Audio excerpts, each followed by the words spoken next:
Hey, everybody.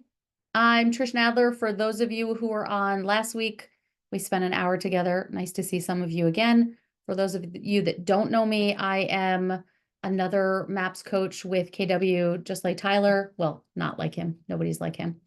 And I am filling in today because, as you guys know, Tyler's pretty busy with all of this stuff going on in Western North Carolina. So he asked me to real quick just address what's going on in that area of the world and let you guys know how you can help out. So, if you guys want to be a part of any of the relief efforts, obviously KW Cares is the first opportunity. Please be donating through your transactions, talk to your market centers, see who's collecting money. Tyler also has a list of local charities in Western North Carolina, I think also serving Eastern Tennessee. And then, of course, there are others helping people in Georgia, South Carolina, and Florida. So we'll get that list out to anybody who wants to participate. And of course, Tyler asked me to remind you, don't donate if you don't have the money. Don't feel like this is something you have to do. But if you're called to, we'll get a list of groups out there. Tyler is actively right now driving between like home goods centers, picking things up so he can bring them back to his community, which is why he couldn't be here with us today. Last week, we talked about systems that an ADHD agent might want to have. This week, so thank you to those of you who reached out to me afterwards. That was really awesome. And I loved all the questions that we got also on the live stream afterwards. And then those of you that have messaged me, called me, sent me emails, pretty awesome. Thank you. So I tried to be organized to create a presentation for you today because it's all about organization. Let me be very clear. I have ADHD as well, so I struggle with organization. You're going to laugh as I go through this presentation because I'm going to show you all the ways I failed as I was creating this presentation, because you don't want to sit and talk to somebody who looks like they're perfect. I'm 100% not. I actually see a couple of my clients on here. I see you nodding your heads. Thank you. Tanya, looking right at you. You guys know, those of us who sit on this side of the camera are only showing you where we've failed as well. So let me share my screen. Here we go. Okay, so let me get this in slideshow mode as well. All right, ADHD organization. My subtext here is you're not the only one struggling. So many of you reached out to me. I mean, I'm talking lots of you from last week telling me that you needed more systems, you needed more organization and that kind of stuff. So if you hear one message today, the message really is, yeah, you're not alone, okay? You're comparing your insides, all the stuff you know about yourself, all the ways you're failing, you're comparing that to everybody else's outsides. So those of us that have really pretty presentations or amazing Instagram feeds or the sexiest looking listing presentation that you've ever seen, you're comparing all of your own insecurities to that. Don't. Please recognize all of those people. Same thing. They're struggling with organization too. Okay. So, oops, already did the quick update on Tyler and Western North Carolina. See, organization lacking as well. All right. So why does organization matter? Because organization is kind of like a triggering word sometimes. Oh yeah, I know I need to be organized. But here's why it matters. People with ADHD benefit from organization even more than everybody else because challenges with attention, memory, and squirrels can quickly lead to overwhelm and chaos. So organization provides external structure that compensates for the brain's difficulties in managing tasks, time, and priorities. This helps you stay on track, helps reduce your stress, and helps you avoid missing important details. So the stuff we all try to avoid, the structure, the organization, really is the framework that will help or should help. We hope it does. Okay, so I want to see if this works. It may or may not. Take your cameras out if you feel like it. Scan my little QR code and tell me how organized you are. You should see a little link to a survey because I'm interested to see where everybody feels they are right now. So if you wouldn't mind, can somebody either unmute themselves or pop in the chat? Is it working for you? Yes. Okay, cool. Thank you.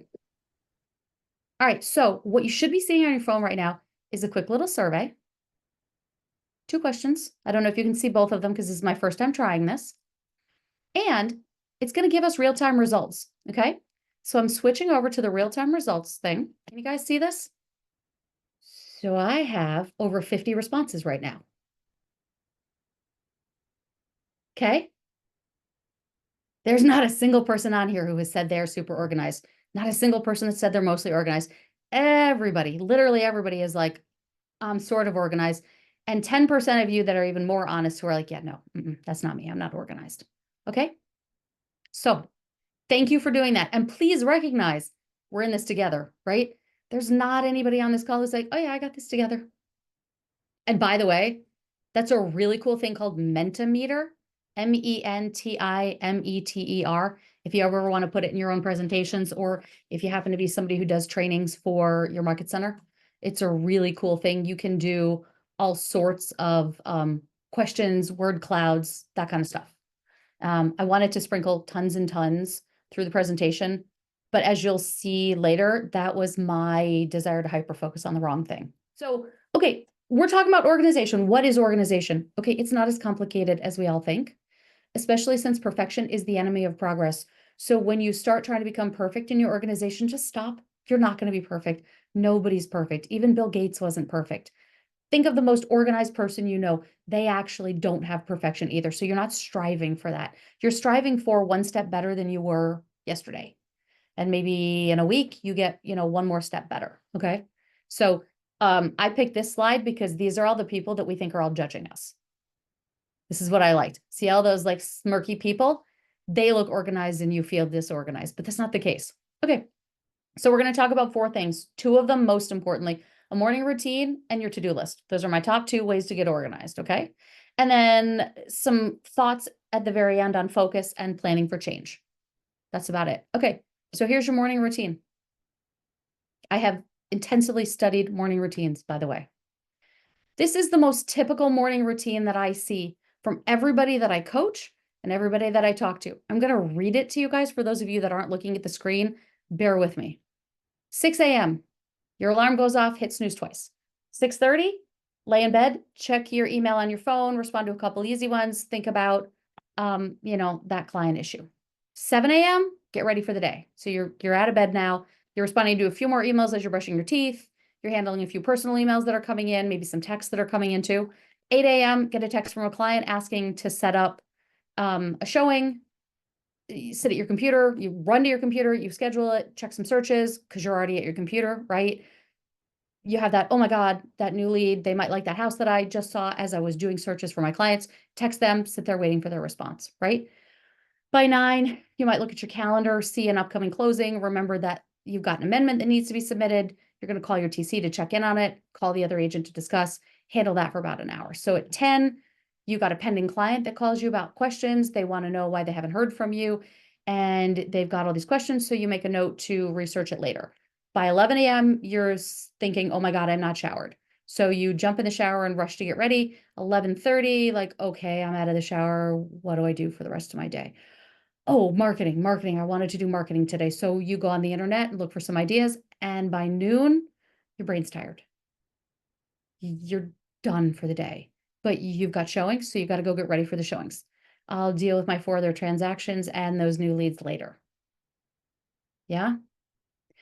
So what I wanted to do last night was ask you guys in a word cloud or a multiple choice, like how much this resonates with you. But I already know for many people it does. So I'm going to pretend you all just said, yeah, I've had days like this. Okay. So that's not a morning routine, but it's the routine many of us get into as agents because we don't plan. We don't want to plan. Okay. So here is a morning routine that you might actually be able to accomplish. This is not a perfect morning routine. This is just you get the same work done, but you might feel organized if you did it. Okay. Don't set your alarm for 6 if you don't need to get up at 6. Set your alarm for 7:30. Pick your time here, by the way. This time doesn't matter. Okay. Your alarm goes off. Get up. Don't snooze twice. Here's why. Every time you hit snooze, you are notifying your body that and you fall back to sleep. By the way, if you fall back to sleep, you are notifying your body that it should be 90 more minutes before it wakes up. So you can't fall back to sleep for just 10 minutes. Your whatever serotonin something levels go back down and you go into sleep mode, which means you are less effective for the next 90 minutes, even if your snooze button goes off at 9 and you get up. So snoozing is actually one of the worst killers of efficiency that you can do. I hate to tell you, learn not to snooze. Okay. So in this morning routine, your alarm goes off, you get up, you walk your dogs, you have your breakfast, you go to the gym. These are for the people that have said, oh, I want to go to the gym all the time. If gym is not your thing, put something else in there maybe. Okay. By 8:45, you're getting ready for the day. I don't want this to be in your morning routine. Read your emails on your phone and set tasks for follow-up. But I will tell you that every single person I work with has pushed back and said, yeah, but I can't turn my phone off in the morning. I have to check my emails. So I stuck this in here as a little bit of a compromise.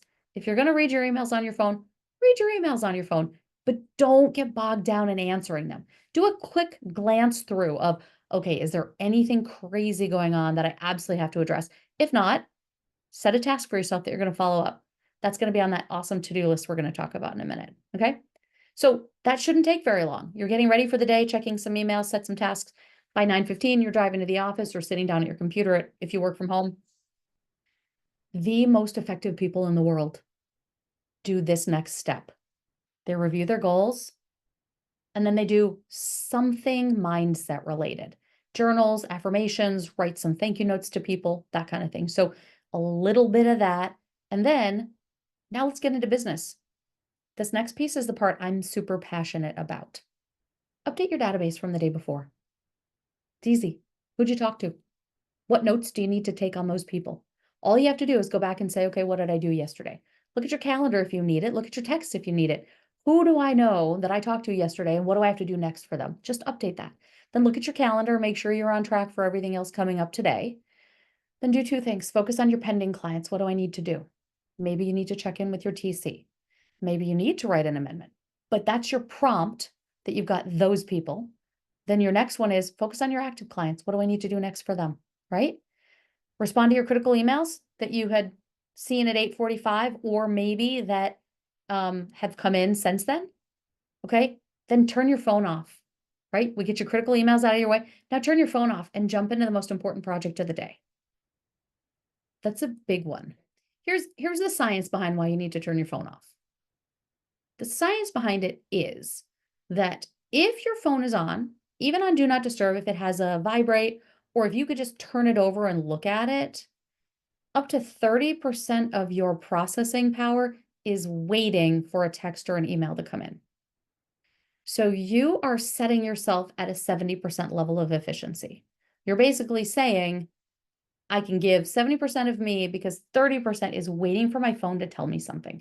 It's a massive hit of dopamine when a text comes in and you pick it up and you answer it because your brain is going, whoa, I can do something, right? So maybe you put it in another room, maybe you stick it in your car, maybe you put it under a pillow, maybe you actually turn it off.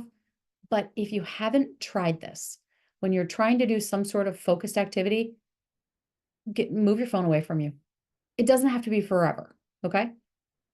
Just has to be, well, you need to be doing stuff. Okay, all right. So here's my wrap up on morning routine. You could copy down exactly what that slide said with 6 a.m. do this, 7:30 do this, whatever, but none of that's going to matter for you. It really needs to be the one that works for you. The most important components of a morning routine: get yourself ready, review your goals, and plan the day. That could include some mindfulness, some journaling, some stuff like that, right? A lot of people really, really like that. But if all you do is look at your calendar, look at your to-do list, and then say, okay, what am I going to do in what order today? You're already doing good. Then do your current business, your pending and your active clients. Then do your priorities before you jump into everybody else's emails and texts that are coming in. Because you set those priorities for yourself. You said, these are the most important things I need to be doing to move my business forward. Just because one of your buyers called and said, I really, really want to go see that house that's an hour and a half away, that doesn't actually mean it's the most important thing you should do. You might respond back to them and say, yeah, absolutely, I'm going to try. I'm available, tomorrow at 2 p.m. or today at 4. Okay. So last thoughts on morning routine. The Harvard Business Review, there was a study on decision fatigue. 15 years ago, but it's still a good one. Explained that, and you guys have all seen this, I'm sure. People have a limited amount of mental energy each day for making decisions. So that concept is known as decision fatigue. A morning routine reduces early morning decision making, preserving your cognitive resources for more important tasks. Because if you have a routine, you are not sitting there going, okay, what should I do next? Oh, what of these 15 things am I going to tackle right now? If you have a routine, it's an easy flow. It's a habit that you're building that says, okay, when I sit down, I'm going to do this, then this, then this, then this. And so you just naturally flow from one thing to the next, to the next, to the next, rather than stopping and having to figure each little bit out and taking away some of that decision-making power. All right, to-do list. This is the one thing you guys ask for the most. So I'm going to walk you through some to-do list stuff, okay? So before we do, I'm going to go real quick through why you want a to-do list, okay? Because to-do list is probably one of the hardest things for anybody with ADHD to create, because we live with index cards and post-it notes and calendars and reminders on our phones and 75 million ways that we try to organize ourselves. So creating one, especially computer-based system, um, really hard. So here's why. Okay, with ADHD in general, we struggle with executive functioning, right? Organization, time management, planning, decision making. That makes it harder to break tasks into smaller steps. And it makes it harder to prioritize and follow through. So without some sort of to-do list, your task in your mind is create all the searches for all my new clients. That's really hard to schedule that in your mind. Because create all the searches for all my new clients, that's massive. You haven't broken that down into any small steps. So a to-do list is going to help you break that down. Okay. Working memory. People with ADHD often have difficulties with working memory, which is the ability to hold and manipulate information in your mind.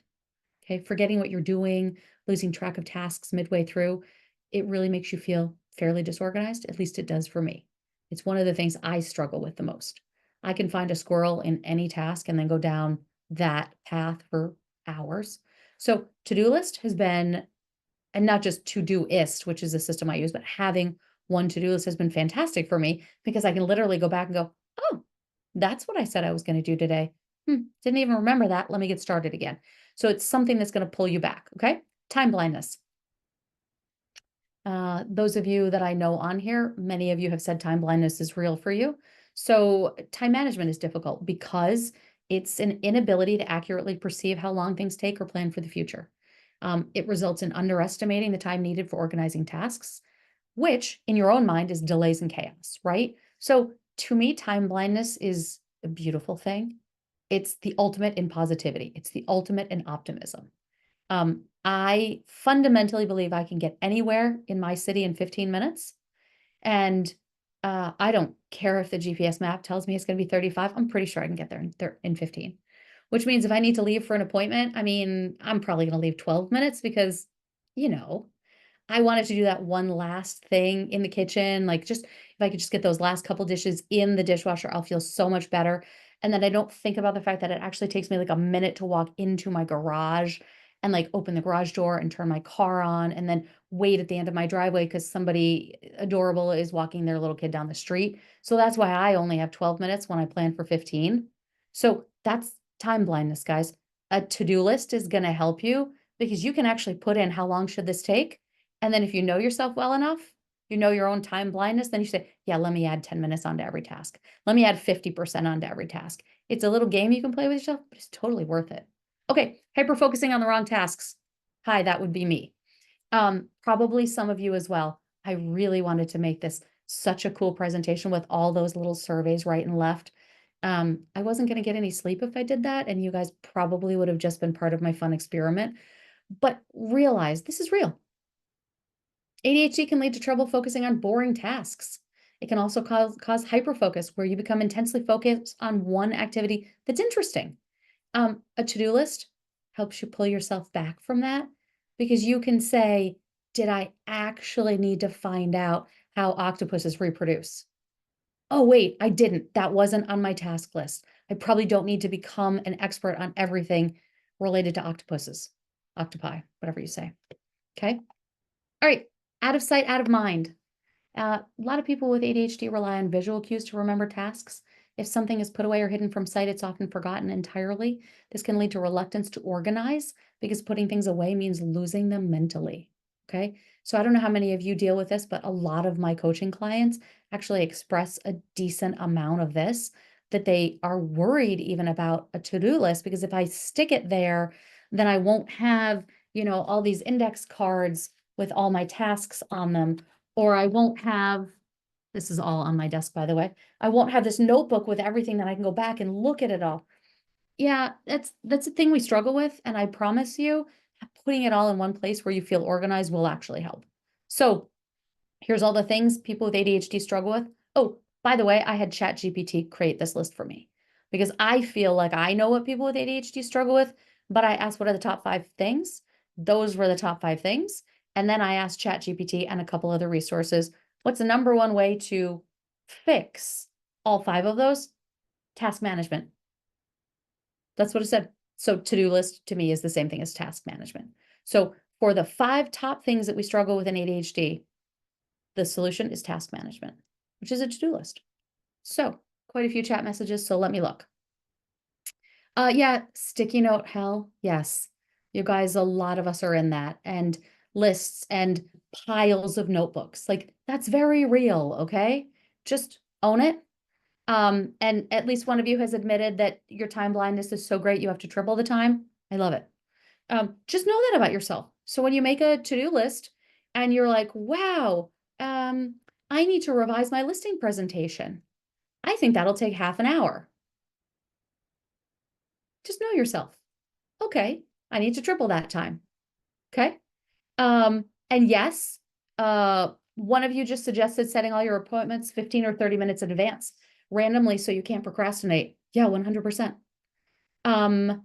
I have an assistant that works with me, and she knows that if I have an appointment that involves me leaving my office, she has to book 30 minutes on either side of it for me to travel, because I fundamentally think I only have to spend 15 minutes in the car and I'll be late to every appointment because I will back the next appointment right up to it. So it's just know how you work, and then we work around it. Want to do a demo of my Todoist.com so I can show you guys why you want a system like this? Okay, so here we go, guys. This is not going to be a slideshow, but let me show you Todoist. So this is kind of my personal Todoist, although I put some thoughts in for you and some examples. Okay, so this is what Todoist.com looks like for me on my computer every day. Okay, so I come in every morning. This is part of my morning routine. It is one of the only things I am consistent at doing, and I'd love to tell you it was every day. Probably 80%, to be very honest. I'd like it to be every day, and there are things that get in the way. So I do the best I can. And some weeks I'm like, whoa, I did 5 out of 5. I'm amazing. Some weeks it's 4 out of 5. Some weeks it's 2 out of 5. Well, I'm pretty good at like 3 or more days. I at least look at this. But my goal is that I look at this every day. So here's what I would see when I come in. Okay. This is the reality of it. I would come in and see 13 overdue tasks from yesterday. Because again, time blindness, overpromising to myself, right? So I've said I can do 35 things every day, which I can't. Okay. The research on to-do lists says you should have 5 big tasks, 5 medium tasks, and 5 just stupid stuff I got to get out of the way. That your to-do list should be capped at 15 things for the day. That does not mean call 15 people. One of the things on your list could be have 20 conversations, but don't set yourself up for failure by having like 85 things a day on here, okay? So when I come in, I see here's 13 things that I need to do because I didn't do them yesterday, okay?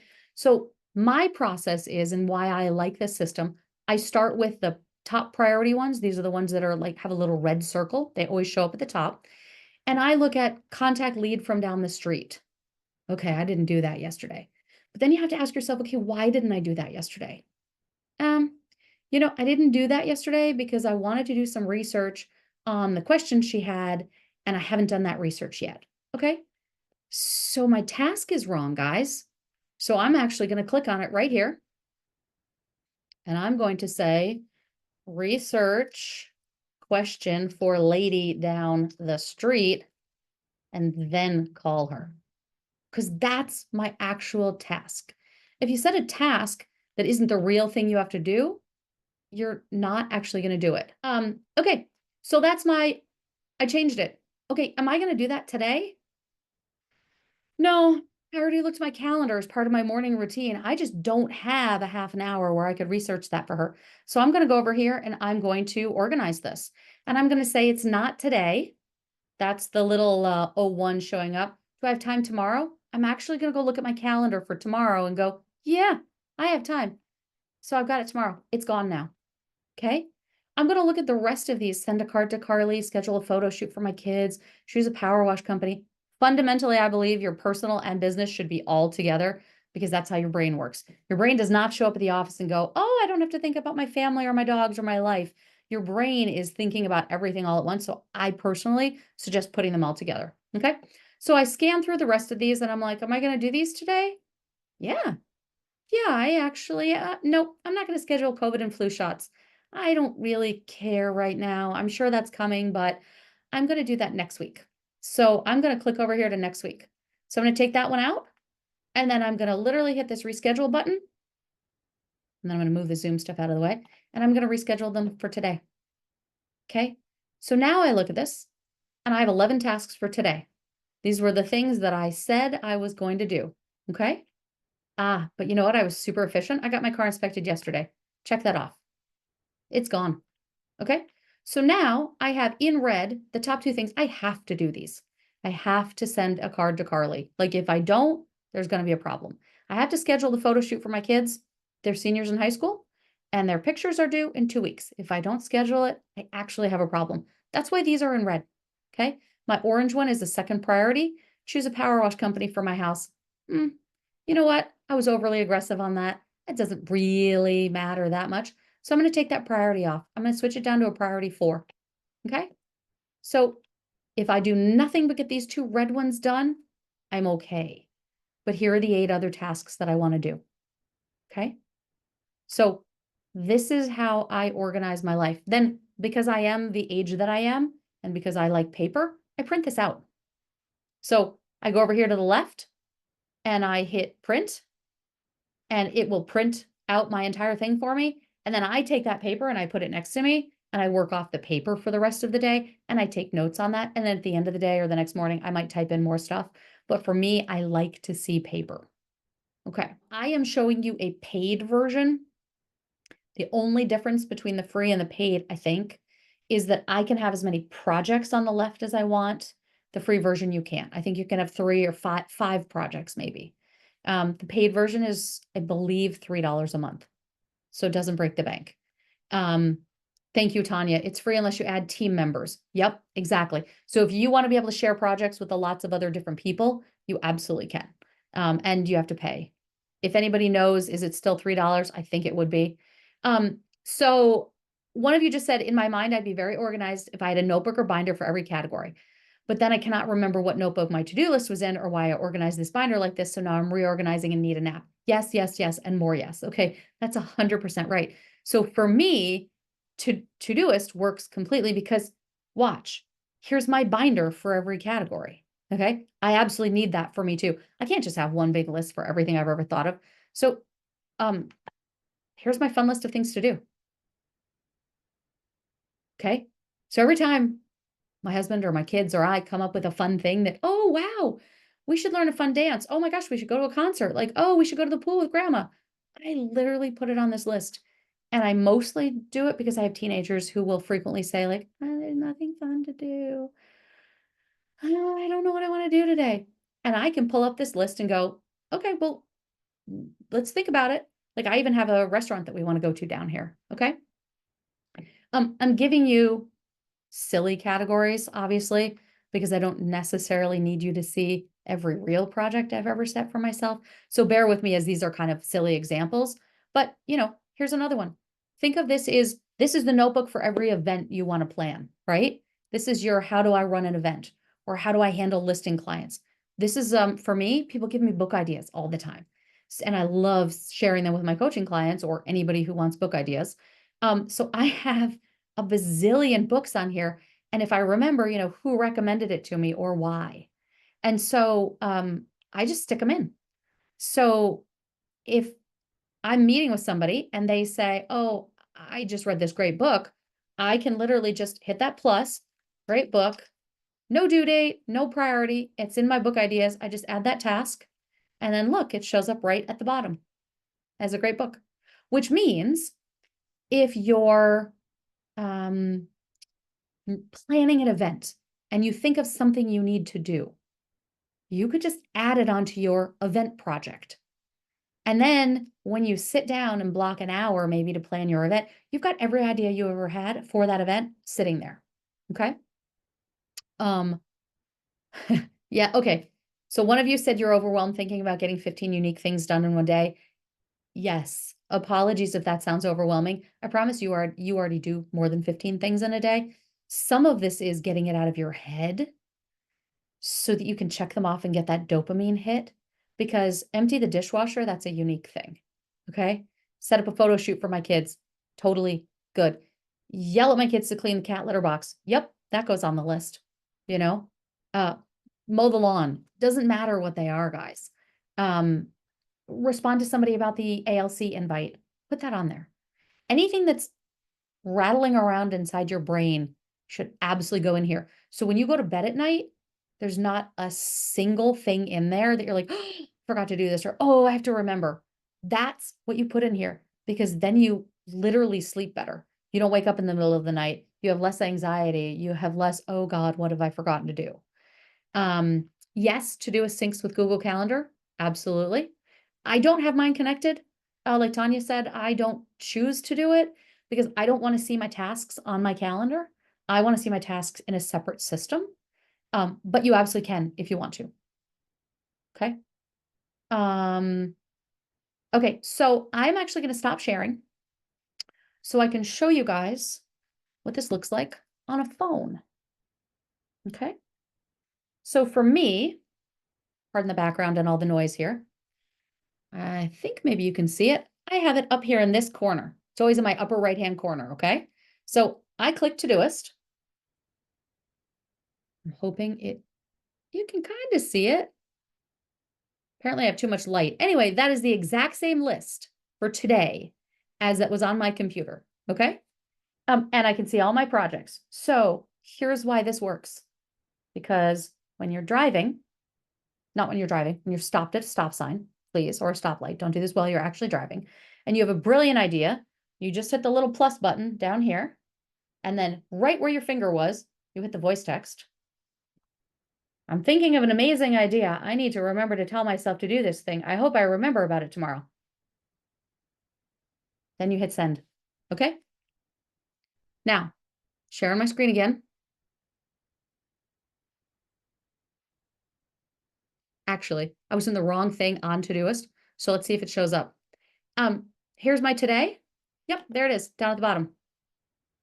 Voice text, I'm thinking of an amazing idea. I need to remember to tell myself to do this thing. I hope I remember about it tomorrow.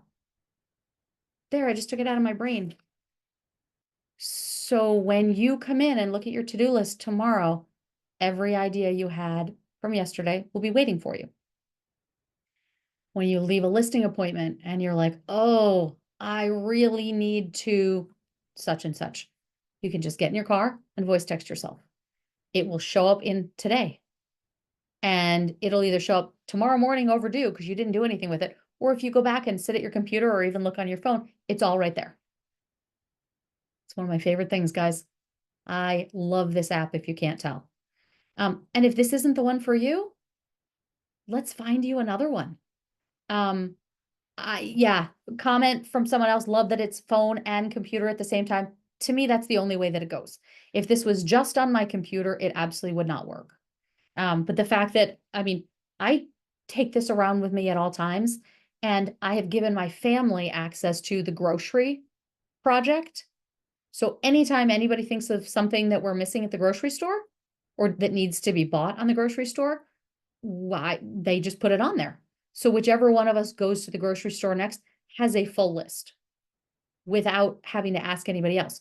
Because we all, if we use up something, we try. We're not perfect, right? But I can get a list and organize it on my phone right when I get there because it's just one of the regular projects. Yeah. All right. Then I'm going to switch back over to the presentation. I only have a couple really quick more things for you. All right. So I just showed you Todoist, and that was the main thing you guys asked for. I hope it was what you were looking for. Here's my two thoughts for you on getting organized. And this is from working with tons of people who are trying to be organized and feel like they're more organized. Find your focus. Here are the best two ways to find your focus. Turn your phone off. Close your email. If you're working on your to-do list and you say, I've got a half an hour, I'm going to organize myself, I'm going to dump my stuff out of my brain, don't have your texts come in at the same time. You will shift your focus over to whatever text that was, and you are inefficient for, I think it's 20 minutes, because it takes 20 minutes for your brain to refocus on what you were doing. So trust yourself. If you said, this is my most important activity right now, make it your most important activity.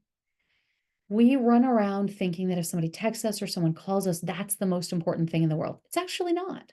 You can try this experiment with your clients, but I bet you anything your clients are just like mine, my real estate clients. If I don't answer their text right away, they're absolutely fine. All they need is within a fairly short window, a message back from me going, hey, I got that. Yep, I'll get back to you as soon as I have an answer. Okay. But don't let that interrupt you whenever you're focusing. So if you've decided your events are on my mind, apparently, if you're planning your pie event, plan your pie event. Don't plan your pie event and take 7 text messages and read some emails at the same time. Just plan your pie event, then turn your phone back on. Same thing with your email. If it shows up on your computer, and you're working on your computer, put one of your awesome little sticky notes over the little counter that shows you how many emails you have, or the little notification thing. These little tweaks truly make you feel organized. They really do. Also, last thought for you, change it up. It's not going to work for you all the time. Just like I can't do every day for the rest of my life on Todoist. Recognize that you might get bored with your system. You might get bored with your morning routine. It's okay. If it only lasts for 4 days, you've at least been organized for 4 days. Then ask yourself, okay, what's the small tweak I need to do to make it work for me going forward? Okay. It's not supposed to be, I found a system and it's going to be perfect for the rest of my life. There's going to be weeks that you're not going to love it, or days, or whatever seasons of your life. So make those little tweaks so that you don't throw the whole thing out. For me, I used to sit down at my kitchen counter, and I would go through my to-do list at my kitchen counter. Well, what I found was, I was too excited about cleaning up my kitchen because I could see everything in my kitchen. And I thought that was like a great work time because my family was upstairs getting ready, but I was, I got up earlier than everybody. And so I would sit in the kitchen and get organized. Well, I wasn't organized because I was seeing everything else in my house that needed to be done. So instead of throwing out my whole system, I just changed my location. So I sit in my office and I don't even turn the lights on in my office so that I don't see everything else in my office. I just look at my shiny computer, the glowing computer, and I can organize my whole day. So like that's a very small tweak that made it work. A couple of you have been using Tyler's sticky notes advice and it's helped tremendously. Yes, absolutely. Then you set a time block to tackle the sticky notes. That's, I used to do sticky notes. If they work for you, please stick with them. For me, I needed a system on my computer and phone, but I absolutely have a time block to do all the silly little things that are in Todoist. Some of them get their own time block, like major activity. Let's do that.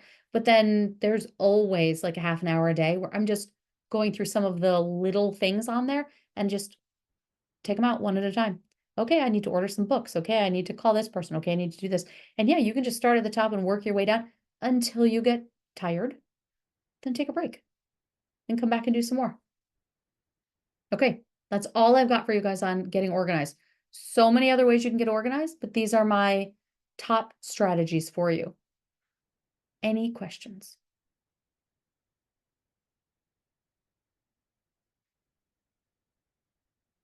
I see some typing, so I'm going to hold on here and not close the call out. But if anybody's got a question.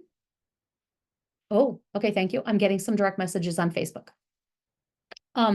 Do I recommend starting with the paid version or the free version of Todoist if you're going to give it a try? Either one. Start with the free version. See if there's something that's lacking for you. But if you believe you only need you're not going to share it with a lot of other people, and you don't need, 10 projects to organize yourself, the free version should work fine. I think I used the free version for a year without having to upgrade to the paid version. Okay. Okay. Question about morning routines. So you've tried different morning routines. You've done Hal, whatever his name is, the Miracle Morning and stuff like that, and it's overwhelming. Yes, that is absolutely normal. I don't know if any of you out there have read The Miracle Morning. It's a fantastic book. It is also a very difficult book if you are not super structured. I can't do the Miracle Morning. It doesn't work for me, just because there's too many steps in it. So my recommendation with ADHD is pick a couple of the steps that you really want. You want gratitude, you want mindfulness, you want journaling, you want thank you notes, you want to read a spiritual book, you want, gym, all those things. There's such a long list of things you could do in the morning. Pick a few and start your routine with those. Then as you get better at that, if you decide you need more, build more in. Don't tell yourself, though, that you're going to kill it with an hour and a half long morning routine and every single thing out there. That's just a recipe for disaster. So start small and grow. Okay. What do I put on my calendar if not your to-do list? I don't think I understand the question. I apologize. Mindy, can you tell us more? Yeah. So I have, I'll take something like my to-do list, for example, and Yeah. then I put it into my calendar so that I know when I'm going to do it. It Yes. doesn't necessarily do it at that time, but that's my intention. Yeah. Because if it's on Yeah, the, I think that makes sense. then I definitely won't do it. Yeah. Okay. So I may have miscommunicated. My thought is, yes, put your to-do list in your calendar. Have a block of time where you're going to do your to-do list. Absolutely. I don't sync it with Google Calendar because I don't want every task to show up on my calendar. I don't want to have to see the 15 things or the 35, to be honest, right? Things that I said I was going to do that day. I don't want to see them in my calendar. I want Right. to see my appointments and stuff. But yes, please block time So, to okay, do so what I hear you saying is, let's just say that I mean, like I'm sitting here now making up a new to-do list, which Yeah. already has 8 things on it, just Yep. after I get off this call. Yes. Uh, and so are you saying that I should, let's say put that from 10 until noon, I'm going to be doing my to-do list, as opposed to I'm going to say at 8 o'clock, I'm going to do this for my to-do list. At 9 o'clock, I'm doing this for my to-do list. 10 Um, o'clock, 11 o'clock, I'm doing this that's on my to-do list. yeah. So here's what works for me. I struggle personally with firm time deadlines like that. Mhm. I am more likely to push back and be like, I don't want to do that. Like, forget it. I'm just going to go take a walk or whatever.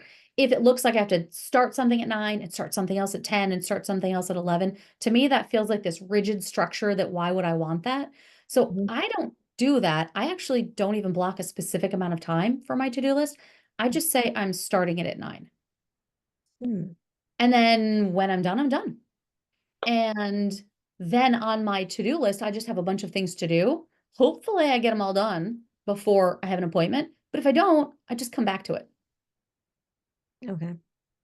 That's that's the way I work. I know a lot of other people though, will block, a specific window, and they'll start at the top of their list and work their way down. For me, my to-do list is kind of something that happens all throughout the day, around appointments and meetings and stuff like that. Remember, you may have some black and white thinking because you have ADHD, right? It's kind of that all or nothing sort of thing. Allow yourself to interpret those bold laws. What do they mean? If it's not in your calendar, it doesn't exist. Doesn't actually mean if it's not on your Google calendar, it doesn't exist. I believe what they're saying is if you don't have it written down somewhere, if you're not planning for it, it doesn't exist. Okay. I feel like that's the spirit of the law, right? So to me, I'll put that on my to-do list, right? If there's something I need to do, that's going to go on my to-do list. And then my calendar is going to be my appointments. I still get my to-do list stuff done, but I don't necessarily have a specific time. I have maybe the first time in the morning that I'm going to start working on my to-do list. And then I might have to go show a house. And then when I come back, I'm going to pick up where I left off. When I see all this blank space where I don't have appointments, it's like, oh, I can go have fun and I can play instead of Ah, when I see all this blank space where I don't have appointments, it's like, oh, I can go have fun and I can play. okay, now that's a really good point. So if you tend towards that, block the time. Okay. Block the time for specific projects or going through your to-do list. To me, if it's going to take an hour, I block a specific amount of time. If it's going to take less than an hour, I just block to-do list and get all the smaller things done there. So anything on my to-do list that's going to take me a significant amount of time, I'll block actual time for it. But for anything else, it just goes in my general, block. So you don't need to see my screen again with my to-do list, but I'm just looking through my thing, right?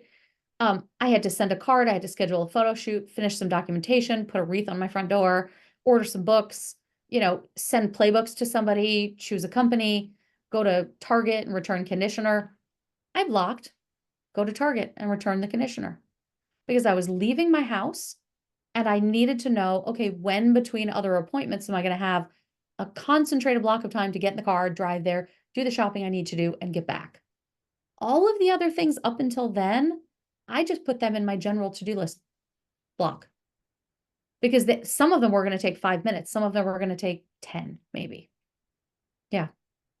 Yep. I see a couple of you on here saying you don't like too many tasks on your calendar. I don't like any tasks on my calendar personally. To me, that's mental clutter and visual clutter.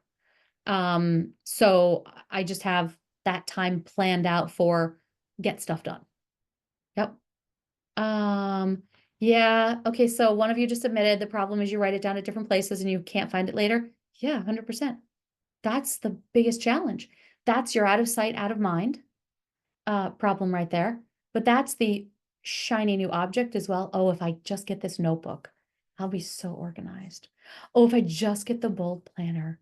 Oh, if I just get the MAPS coaching planner.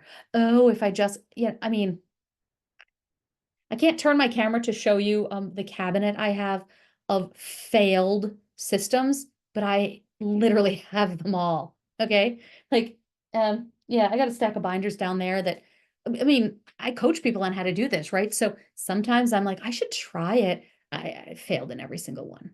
And sometimes I can keep it up for 3 months or 6 months or whatever. If you find one that works for you, please stick with it. For me, it's Todoist.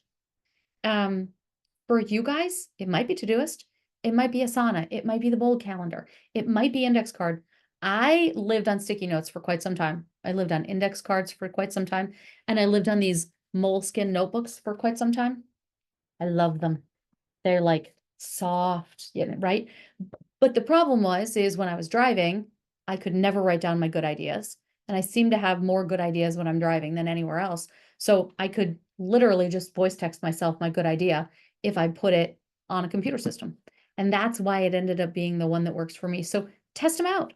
And yeah, somebody gets their best ideas when they're on their bicycle. Terrific. Voice text yourself that great idea. And then when you get back to your desk, organize it into whatever project you want it to be in if you're using an online system. Yep. Yes, your best idea is at 3 a.m. Okay.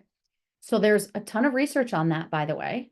If you get your best ideas between 3 and 3:30 a.m., or maybe it's 3 and 4, I can't remember, it typically means that your mind is not clear before you go to sleep or you have an allergy. That's the other one that wakes you up at 3:30 in the morning, by the way. My daughter's allergist told me that if you wake up at 3:30 in the morning, it is frequently a sign of some sort of intolerance or allergy. But let's pretend you don't have that. What it could mean is that you haven't cleared your mind. For about a year, this is something my coach told me to do, which is how I started doing this. My coach told me that I needed to sit with my phone in bed every night before I went to sleep, which sounds really odd, right? But I had to dump every single thing out of my brain. So anything I could think of, I needed to create a task for in my Todoist. And then and only then was I allowed to go to sleep. I haven't woken up in the middle of the night since. It's phenomenal. So I highly recommend it. If you are somebody that wakes up in the middle of the night with like I should do this, try a brain dump right before you go to bed. Try it every night and see if it works for you. Now, if you're a woman of a certain age, you might still have to go get up in the middle of the night. But if it's not idea related, it still works. Yeah, some people keep paper near their bed to do a brain dump if they can't fall asleep. It's a great idea. Thank you all for being here.